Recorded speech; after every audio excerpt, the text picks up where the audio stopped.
Now, if we'd never met before, I'd never seen you play tennis, and you came to me and you said, I want to improve my technique as quickly as possible, what should I work on? There is one thing that I would choose above anything else, and I'm going to explain what that is in this video. If the question was, what should you work on to win more matches right now? Then I would say shot selection. Most players lose the majority of their points through silly, unforced errors because they're trying to be too aggressive and they're trying to hit a shot that they don't have the ability to execute on a consistent basis. So in terms of winning more points, winning more matches, it's just being more sensible with your shot selection and having the intention of being more consistent and allowing your opponent to make mistakes, which they will happily do if you get the ball back a few times. But that's not the question. The question is, what would I tell you to work on to improve your technique?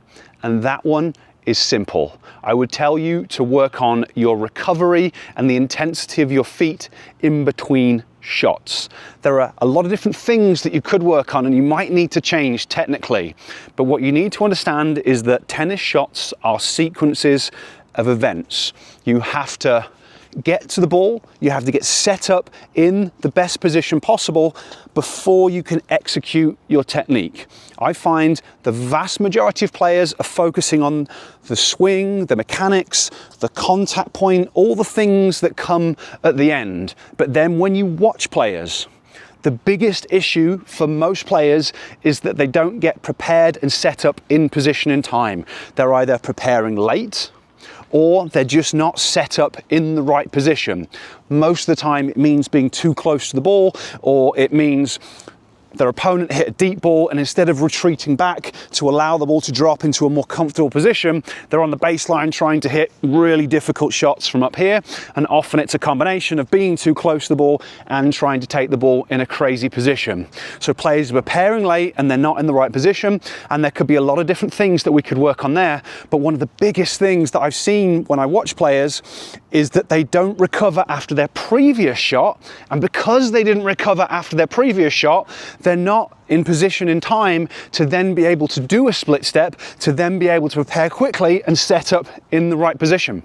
So that's why the thing that I am very confident that if you work on it, it will help you to improve all of your techniques, is the recovery. And if you're not sure if this is the case, record yourself playing points, record yourself playing a match and see what happens. And I can almost guarantee that you aren't recovering well after your shots. So that's the what. In a moment, we're going to talk about the how, because there's both a technical component to recovery and a tactical component to recovery. But before we get to that, I want to talk about something else that you can do that can help you to improve your techniques very quickly and sometimes help you to get past sticking points that you haven't been able to get past.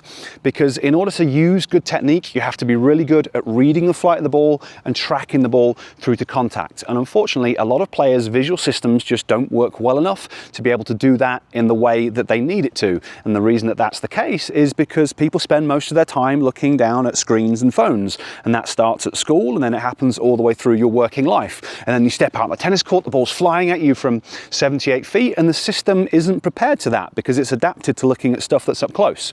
The good news is there are things that you can do to train it to improve your ball tracking, your ability to read the flight of the ball, and I've created a Tennis Vision Starter program to help you with it. I'll place a link to the program down in the description. So in terms of the technical aspect to recovery, what you want to be thinking about is starting your recovery before you look down the other end of the court. Because what most players do is they lift their head, they look down the other end of the court. Often they're lifting it before they've watched the ball through to contact, but they're looking down the other end of the court. They really want to see where their ball's going, and then they're just not moving their feet, they're not recovered, and they're not in position. So the simple thing that you can work on is trying to start your recovery before you lift your head to look down the other end of the court.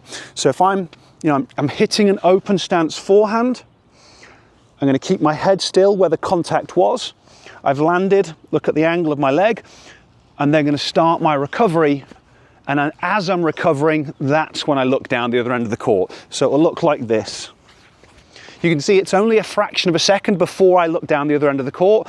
The ball won't be coming towards me yet, but it can make a massive difference. It'll be exactly the same on the backhand. I hit my backhand and I start my recovery. So that's what you want to be thinking about doing technically. but then tactically you want to be recovering into the right position. And here the thing to understand is that you need to split the difference between your opponent's two best shots. So if I hit a cross-court forehand to my opponent, it's not going to go exactly where I want it to because we're not robots, but I'm aiming cross-court deep. I know roughly where it's going to go. So I don't want to recover back into the middle because now my opponent's got loads of space on my forehand side. So instead, I'm going to hit this shot and I'm going to recover to here because now if they hit the ball down the line, there's a chance I'll be able to get it. If they hit a short angle cross-court, there's a good chance I'll be able to get it. So for every shot that you hit, you want to be thinking about recovering into the position that splits your opponent's two best shots. If I do hit the ball completely down the middle, that's the time where potentially I'll recover more into the center. But most of the time you should be in cross-court rallies because you're going to be working on your percentage plays, hitting deep cross-court as often as possible. So you're going to be thinking about biasing yourself to one side of the court. But that's what I would tell you to work on. If I've only got one option to help you improve as quickly as possible technically, I would tell you to focus on your recovery. And like I mentioned, record yourself. Find out whether you're doing it, and you will most likely find that your intensity of recovery, it might be okay in your practice. And this is one of the reasons why people feel like they practice better. Then when they get into a match situation, they're just, they're just stuck on the spot and watching where the ball is going too much, and it creates so many difficulties. So focus on the intensity of your recovery and see what happens to your techniques. Any questions or comments, leave them in the comment section. Otherwise, thanks for watching, and I'll catch you next time.